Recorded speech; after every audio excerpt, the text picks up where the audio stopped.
নোমানকে রেগে মেগে চলে যেতে দেখে টিয়ারা কয়েকবার জিজ্ঞেস করে, কোথায় যাচ্ছে, এতটা রেগে গিয়েছে কেন? নোমান কোনো উত্তর দেয়নি, সে তার গন্তব্যে চলে গেল। টিয়ারা অনেকটা অবাক হয়েই সোহানের ঘরে যায়। অরুণিকা আর মাহিয়ান পাশাপাশি বসে আছে। তাদেরকে এতটা কাছাকাছি দেখে টিয়ারার চক্ষুদ্বয় কপালে ঠেকল। খেয়াল করলো অরুণিকা, দ্রুত মাহিয়ানের থেকে কিছুটা সরে দাঁড়ালো। টিয়ারা সাবধানী কণ্ঠে বলল, কি চলছে এখানে? মাহিয়ান মাকে খেয়াল করলো এইমাত্র, তার ভাবনার দেয়াল ছিঁড়ল, বলল, কিছু না, আমি এখানে সোয়ানকে ডাকতে এসেছিলাম, এসে দেখলাম নেই। মিথ্যে, আমি এখান থেকেই তোর ঘরে গিয়ে দেখতে পাইনি তোকে। কোথায় ছিলি? আর তুমি, অরুণিকা কোথায় ছিলে? তোমায় দেখতে পাইনি কেন মাহির ঘরে? ও তো বলল তুমি নাকি কোনো কথা বলবে আমাকে। অরুণিকা ভেবাচেকা খেয়ে যায়।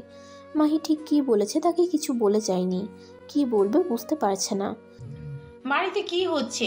কেউ কি আমাকে কিছু বলবি? মনে হচ্ছে আমি এই বাড়ির সদস্য নই। সবাই আমার থেকে কিছু না কিছু লুকিয়ে যায়। কাল থেকে দেখছি সব কেমন অন্যরকম। সোয়ানকে অসুস্থ অবস্থায় তোর বাবা বাড়ি আনলো, এখন দেখি সে বাড়ি নেই। তোর বাবাও রেগে চলে গেলেন। তোরা এখানে বসে আছিস কারণ কি? মাহিয়ার না হয় সোয়ানকে ডাকতে এসেছিল, কিন্তু অরুণিকা এখানে কি করছে? মাহিয়ান বলেই বসলো, অনামিকাকে আটকে রেখেছে বাবা, তার উপর খুনের দায় আছে। সোয়ান ওকেই উদ্ধার করতে গেছে, তাই বাবাও রেগে চলে গেল ওকে খুঁজতে। কি?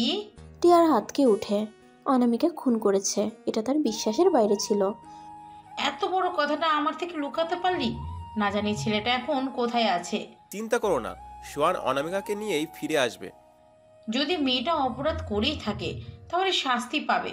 সোয়ান কেন নিজের জীবনটা নষ্ট করছে? অরুণিকা এক পলক দেখল টিয়ারাকে। অল্প সময়ে প্রিয় হওয়া মানুষটার এহেন কথাই অনেকটাই কষ্ট পেল, তবে নিজেকে সামলে নিল। কাউকে বুঝতে দেওয়া যাবে না নিজের মনের আবেগটা। টিয়ারা অরুণিকার দিকে তাকিয়ে বলল, তুমি কিছু লুকাচ্ছ? বেশ বুঝতে পারছি আমি। মাহিয়ান টিয়ারার কথা টেনে নিয়ে বলল, না মা, ও কিছু লুকাচ্ছে না। ওকে শুধু শুধু সন্দেহ করছো কেন? তোকে কিছু জিজ্ঞেস করেছি আমি, তুই কেন ওর হয়ে কথা বলছিস? ওকে চিনিস তুই আগে থেকে? কালকেই তো দেখা হলো। আসলে আমি থাক, তোকে বলতে হবে না, আমি বুঝে নিয়েছি অনেকটা। আমার চোখে পাকি দেওয়া এত সহজ নয়। নই, আমি তোর ঘরে নই। আমার ঘরে তুই জন্মগ্রহণ করেছিস। পরপরই অরুণিকাকে বলল। কাল রাতে তুমি মাহিয়ানের ঘরে ছিলে, তাই না? অরুণিকা অপ্রস্তুত হয়ে যায়, ভয় জেঁকে বসে মনের কোণে। টিয়ারা কি সব জেনে গেল? কি করবে এখন? উত্তর দিচ্ছ না কেন? অরুণিকা কেঁপে উঠে, কি উত্তর দেবে সে বুঝে উঠতে পারছে না। এই মুহূর্তে বলার মতো সাধারণ কোনো ভাষা তার মস্তিষ্কে সঞ্চিত নেই। অসহায় চোখে মাহিয়ানের দিকে তাকালো। টিয়ারা আরো কড়া গলায় বলল, ওর দিকে কি দেখছো? আমি তোমার সাথে কথা বলছি। কাল রাতে কোথায় ছিলে তুমি? কাল যে শাড়িটা পরেছো সেটা মাহিয়ানের ওয়ার্ড্রবে কি করছিল? মা, ওকে বকো না, ও তো শুধু একদম চুপ, তোকে কথা বলতে বলেছি। মাহিয়ানকে ধমক দিয়ে থামিয়ে দেয় টিয়ারা। তার চোখে মুখে রাগ দেখা যাচ্ছে না ততটা, যতটা তিনি কথাই ফুটিয়ে তুলছেন। কি হলো, চুপ করে আছো কেন? তুমি মাহিয়ানের ঘরে কি করছিলে? মাহিয়ানের ধৈর্যের বাঁধ ভেঙে যাচ্ছে, আর মেনে নিতে পারছে না, বলেই বসলো। আমি ওকে ভালোবাসি। টিয়ারা গম্ভীর থেকেই বলল, আগেই বুঝতে পেরেছিলাম, শুধু শিহর হতে চাইছিলাম। কাণ্ডজ্ঞান কি লোপ পেয়েছে তোর? তোরা একে অপরকে ভালোবাসিস, ভালো কথা। এভাবে লুকিয়ে লুকিয়ে দেখা করার কি দরকার ছিল? আবার মাহির বন্ধু সাজিয়ে ওকে এই বাড়িতে আনলি, এসব করা ঠিক দরকার ছিল?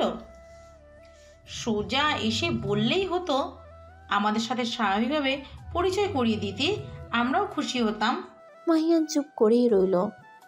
অরুণিকাও মাথা নিচু করে রইল, কারো মুখে কোনো কথা নেই। টিয়ারা আবারও বলল, ভালোবাসা অন্যায় নয়, কিন্তু বিয়ের আগে তোমরা এক ঘরে ছিলে, এই পারমিশন কে দিল তোমাদের? মাহিয়া নিজেকে দমিয়ে রাখতে পারল না, বলল, আমরা তো রাতে ঘুমাইনি, তাহলে কিসের সমস্যা? অনামিকা খোঁজ নিতে গিয়ে এই রাত কেটে গেছে। এক ঘরে থাকলে কি এমন সমস্যা হয় বুঝলাম না। অন্যায় করে আবার ফের কথাও আসছে, তাই না? তোর বাবা আসলেই আজ এর বিহিত হবে। আমি এখন কিছুই বলবো না। না, তুমি বাবাকে কিছুই বলবে না, সময় হলে আমিই বলবো। কিসের সময়? আমি কিন্তু এসব বেহায়াপনা বরদাস্ত করব না। তোদের সম্পর্ক ভাঙতে বলছি না আমি। পারলে শীঘ্রই বিয়ে করে নে। এখন তোরা ছোট না, যথেষ্ট বড় হয়েছিস, তাই সিদ্ধান্ত নিতে ভুল করবি না। রাতেই আমি তোর বাবাকে বলবো। আর অরুণিকা, তুমি বাড়ি চলে যাও। বাড়ি গিয়ে তোমার বাবাকে আসতে বলবে। অরুণিকা মাথা দুলালো। টিয়ারা চলে গেল। মাহিয়ান কপাল চাপড়ে বলল, আমার নামের পাশে সমস্যা নামক একটা তকমা লাগানো উচিত। আর পাচ্ছি না এসব নিতে। বসে আছেন কেন? লাগিয়ে নিন, আমি সাহায্য করব নাকি?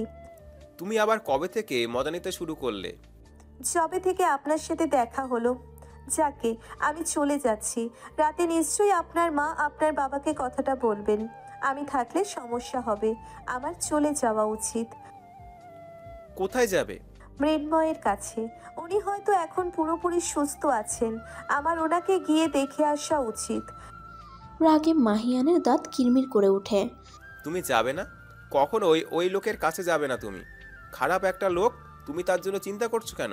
কারণ ওই লোকটার জন্যেই আমি বেঁচে আছি এখনো। কি করছিল সে তোমার জন্য? বলা যেতে পারে উনি আমাকে নতুন করে বাঁচার সুযোগ করে দিয়েছেন। মাহিয়ান অরুণিকার 2 হাত ধরে তাকে খাটের উপর বসায়। এবার বলো, আমি তার মহৎ কীর্তি সমগ্র জানতে চাই। অরুণিকা বলতে শুরু করে, এখনো ভুলতে পারিনি পুরোপুরি সেদিনের কথা। শুধুমাত্র 24 ঘন্টা আমার জীবনের মোড় ঘুরিয়ে দিয়েছিল। রাইমান বিশ্বাসঘাতকতা করেছিল। শুধু বিশ্বাসঘাতকতা নয়, কষ্টও দিয়েছিল।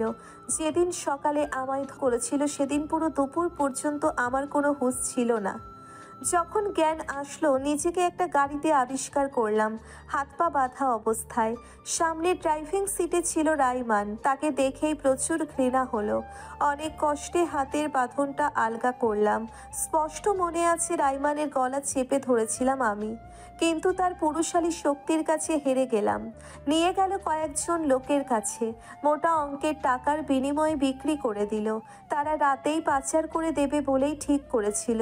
যখন গাড়িতে তুলল জোর করে, তখনই কোথা থেকে পুলিশ এসে হাজির হয়। আমি বেঁচে যাই।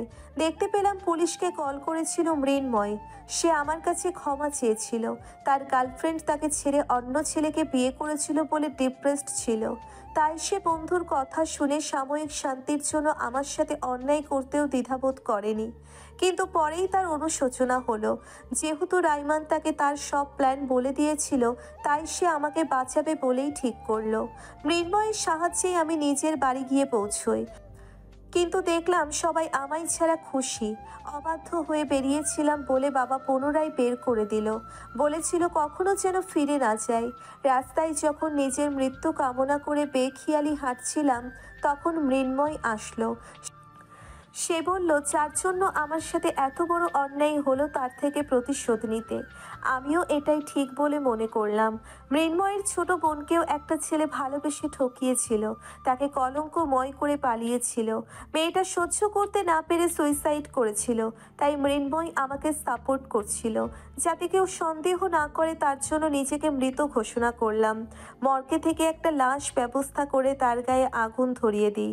তারপর নিজের কিছু জামাকাপড় সহ পাঠিয়ে দিই বাড়িতে। বলা হয়েছিল অসাবধানতার কারণে আগুনে পুড়েছিলাম। তখন থেকেই আমার সম্পূর্ণ দায়িত্ব নেয় মৃন্ময়। সেই আমাকে আজকের সিরিয়াল কিলার রূপে তৈরি করে। আমি তো তার কাছে ঋণী। সে তোমার উপকার করেছে নাকি জীবনটাই ধ্বংস করে দিল? একজন ভালো মানুষ থেকে খুনি বানিয়ে দিল। তুমি বলছো সে উপকার করেছে?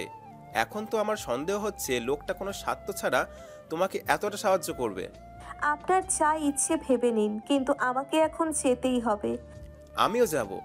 না, আপনি সোহান স্যারের কাছে যান। তার এখন আপনার সাহায্য দরকার। মাহিয়ান অনুমতি দিয়ে দিল অরুণিকাকে। তর্ক করে কখনোই অরুণিকার কথার পিঠে যেতে পারবে না। তাই যেতে তো দিলই, কিন্তু নিজে হাত গুটিয়ে বসে থাকলো না। সে অরুণিকার পিছু নিল। পথে একবার সোহানের সাথে কথা বলল। সে একদম ঠিক আছে, কোনো অঘটন ঘটেনি। সে খবর পেয়েছে অনামিকার ব্যাপারে। মৃন্ময় বিছানায় আধশোয়া হয়ে বসে আছে। দরজার করাঘাত শুনে উঠে গিয়ে কোনো রকমে দরজা খুলে দেয়। অরুণিকাকে দেখে কিছুটা খুশি হয়। দরজাটা পুনরায় লাগিয়ে দিতেই মাহিয়ানের রাগ উঠে যায়। কথা বলবে ঠিক আছে, দরজা কেন লাগালো? নাক ফুলিয়ে বাইরেই অপেক্ষা করতে থাকে কখন অরুণিকা বের হবে। মৃন্ময় অনেকটা অভিমানের সুরে অরুণিকাকে বলল, তাহলে তোমার সময় হলো? আমি তো ভেবেছিলাম আর হয়তো আসবেই না। অরুণিকা গ্লাস থেকে কিছুটা পানি খেয়ে গলা ভিজিয়ে নিল। পরপরই বলল, আপনাকে ভুলে কি করে? আপনার জন্যই আমি এখনো বেঁচে আছি। সব মুখের কথা, তোমার আসা উচিত হয়নি। মাহিয়ানের সাথে তো খুব ভালোই সময় কাটাচ্ছিলে, দামি রেস্টুরেন্টে যাচ্ছ, শপিং করছো, আর কি চাই? মেয়েদের এইসব হলেই হয়, যার কাছে বেশি পাবে তাকেই তো ধরবে। অরুণিকার কপাল কুঁচকে আসে। কিসের সাথে কি কথা বলছেন? আমি আমার পার্সোনাল লাইফ যেভাবে ইচ্ছে কাটাতে পারি, তাই বলে আপনি আমাকে কথা শোনাতে পারেন না। প্রতিটা কাজেরই একটা সমাপ্তি থাকে, আমিও আমার সমাপ্তি নিয়ে নিলাম। তাই বলে মাহিয়ান সেই সমাপ্তির পেছনে থাকবে কেন? আগে কেন এই কথাটা তোমার মাথায় আসেনি? আমাকে আগেই বলতে পারতে। মৃন্ময় অনেকটা হিংস্র হয়ে ওঠে। অরুণিকার কাঁধে হাত রাখে, মুহূর্তেই সরিয়ে দেয় সে। মৃন্ময় পুনরায় বলল, কি ভালো লাগলো না তাই তো? অথচ মাহিয়ানের স্পর্শও ভালো লাগে, তাকে জড়িয়ে ধরলেও ভালো লাগে, আরও কত কি ভালো লাগে আমার জানা নেই। অরুণিকা আটকে ওঠে। লোকটা যে সব কিছুর খবর রাখে, কি করে জানলো সব? অবশ্য জানারই কথা, তার চোখ যে সব দিকে। অরুণিকা কথা বাড়ালো না, বলল, আপনাকে দেখতে এসেছিলাম, সুস্থ আছেন দেখছি। আমি তাহলে আসি। মৃন্ময় অরুণিকার হাত চেপে ধরে। তুমি কোথাও যাবে না, আমি এটা হতে দিতে পারি না। আমি সুস্থ ছিলাম না বলেই 2 দিন তুমি ফাঁকি দিয়েছো। আর হবে না এমনটা, আমি সুস্থ এখন, তোমাকে আমার সাথেই থাকতে হবে। হাতটা ছাড়ুন। ছাড়বো না, ছেড়ে দেওয়ার জন্য ধরিনি। আমার শেষ কথা, তুমি ওই মাহিয়ানের কাছে কখনো যাবে না। অরুণিকার হিংস্রতা বেড়ে যায়। শান্ত থাকার যে শপথ নিয়েছে তা আর নিজের নিয়ন্ত্রণে নিতে পারছে না। মুহূর্তেই গলা চেপে ধরে মৃন্ময়ের, দেয়ালের সাথে চেপে ধরে। আপনার শিক্ষার খবর আপনি জানেন না? আমাকে বাধা দেওয়ার শক্তি কারও নেই, আপনারও না। পরপরই ছেড়ে দেয়। মৃন্ময় যেন হাঁফ ছেড়ে বাঁচল। গলায় হাত বুলাতে বুলাতে বলল, ঠিক করছো না তুমি? যেহেতু অনেক উপকার করেছেন তাই ছেড়ে দিলাম। আমি আপনাকে কষ্ট দিতে চাইনি, কিন্তু এই জীবনে আমি আর থাকতে চাই না। আমি একটা সাধারণ জীবন কাটাতে চাই, একটা সাধারণ মেয়ের মতো। আমাকে মুক্তি দিন। বাহ, হাতটা দেখছি আজ আমার জন্য উঠলো, দেখে সত্যি খুব খুশি হলাম। কিন্তু এটা শেষ নয়। আবারও বলছি, ওই মাহিয়ানকে আমার সহ্য হয় না। তার সাথে আর দেখা করবে না, না হয় তার লাশ ফেলে দেব। অরুণিকার রাগ আরও বেড়ে যায়, কিন্তু সামলে নেয়। ওনার সাথে আপনার কি শত্রুতা? এমন শর্ত কেন দিচ্ছেন? বহু পুরনো শত্রুতা, তাকে আমি হাতের কাছে পেলেই চিবিয়ে খাবো। তুমি তার সাথে মিশবে না, না হয় আমার থেকে খারাপ আর কেউ হবে না। এটাই আপনার শেষ কথা তো? তাহলে শুনুন, আমি তার কাছেই যাব। আমি ভালোবাসি তাকে, আপনি সেটা খুব ভালো করে জানেন। তাহলে বাধা দিচ্ছেন কেন? তুমি যাবে না, আমাকে রাগিও না।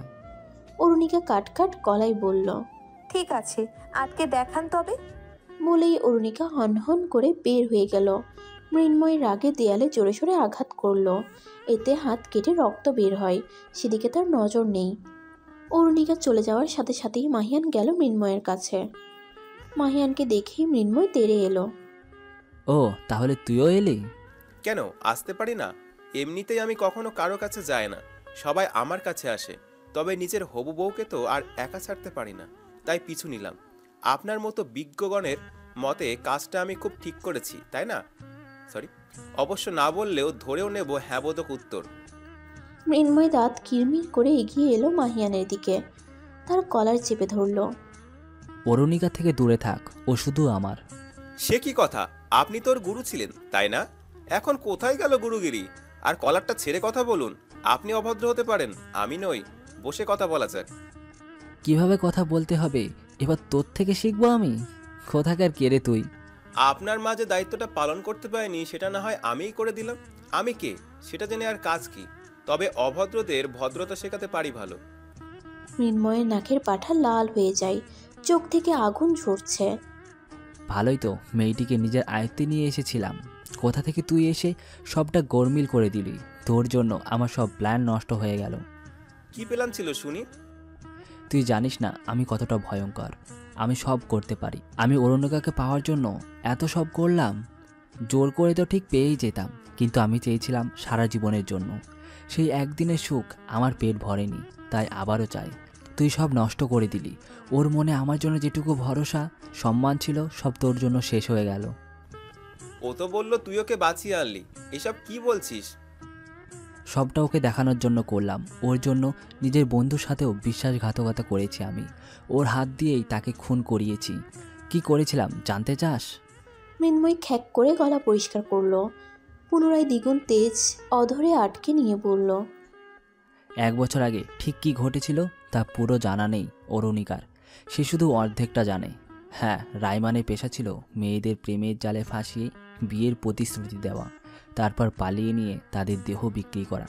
আমি ছিলাম তার সেক্রেটারি, তাই আমিও কিছু ভাগ পেতাম। সর্বপ্রথম আমি টেস্ট করতাম যে কাউকেই। যখন অরুণিকাকে ফাঁসিয়ে নিয়ে আনা হয় তখন আমি প্রথম তার সম্মান হরণ করেছিলাম। কিন্তু ওর মধ্যে অদ্ভুত কিছু ছিল, আমি ওর মধ্যেই আটকে গেলাম। জোর করে যতটা আনন্দ পেয়েছি, যদি নিজের করে পাই তাহলে আমি আরও সুখী হব। ওর প্রতি অদ্ভুত একটা ভালো লাগা কাজ করলো আমার মধ্যে, আর কাউকে ওর পাশে ঘেঁষতেই দেইনি। রায়মানকে 6 গুণ টাকা দিলাম যেন ও ওকে আর বিক্রি না করা হয়। রায়মান টাকা তো নেয়, কিন্তু পাচার করার সিদ্ধান্ত করে, তাই পুলিশকে ধরিয়ে দিই, আর আমি অরুণিকাকে বাঁচিয়ে নিলাম। আর একটা কাজ করেছি। হেসে উঠে মৃন্ময়। রহস্যময় তার হাসি। বলল, অরুণিকার বাড়িতে গিয়ে বলেছি অরুণিকা রায়মানের সাথে পালিয়ে গিয়েছে। সেখানে সেই দেহ বিক্রির কাজ করে। যদিও কেউ বিশ্বাস করতে চায়নি, আমি প্রমাণ হিসাবে রাতের কিছু ছবি দেখালাম এবং বললাম আমি তার প্রথম কাস্টমার ছিলাম। তাই তো তারা বিশ্বাস করে নাই। সমাজে জানাজানি হওয়ার আগেই মেয়েকে বাড়ি থেকে বের করে দেয়। তারপর আমি আবার সিম্প্যাথি দেখাতে অরুণিকার কাছে এগিয়ে এলাম। তাকে প্রতিশোধ নেওয়ার কথা বললাম। আমি জানতাম একদিন না একদিন এটা পুলিশ পর্যন্ত করাবে। তখন অসহায় হয়ে যাবে অরুণিকা, তার কাছে কোনো উপায় থাকবে না। আমি বিয়ে করে নিতে বললাম। এতদিনে আমার প্রতি তার মধ্যে একটু হলেও মায়া ও উদারতা জন্ম নিত। সে কখনোই আমাকে ফেরাতো না। হয়েছিলেও তাই। আমার প্রতি মেয়েটার সম্মান ও ভালোবাসা একটু হলেও এসেছিল, কিন্তু শেষ মুহূর্তে তুই এসে সবটা শেষ করে দিলি। শালা আর একটুর জন্য আমি আমার 1 বছরে সাধনার অবসান দেখালাম। তবে আমি এটা হতে দেব না। আজ এখানেই তোর লাশ পড়বে। সেটা তো সময়ই বলবে। মাহিয়ান মৃন্ময়ের নাক বরাবর ঘুষি মারে, পায়েও আঘাত করে। ছিটকে পড়ে সে। মৃন্ময়ও থেমে নেই। উঠে এসে মাহিয়ানের গলা চেপে ধরল। দুজনের মধ্যে লড়াই চলে তুমুল। মাহিয়ানের চোয়াল শক্ত হয়ে আসে। তুই জানিস না কতটা অন্যায় করেছিস তুই মেয়েটার সাথে। পরিবার থেকে আলাদা হলো তোর জন্য। যদি এতটাই ওকে পাওয়ার ইচ্ছে ছিল তাহলে বাঁচানোর পর বাড়ি ফিরতে দিতি। মন পাওয়ার চেষ্টা করতি ভালোবাসা দিয়ে। তুই কি না ছলনার আশ্রয় নিলি? অবশ্য ভালোই হয়েছে।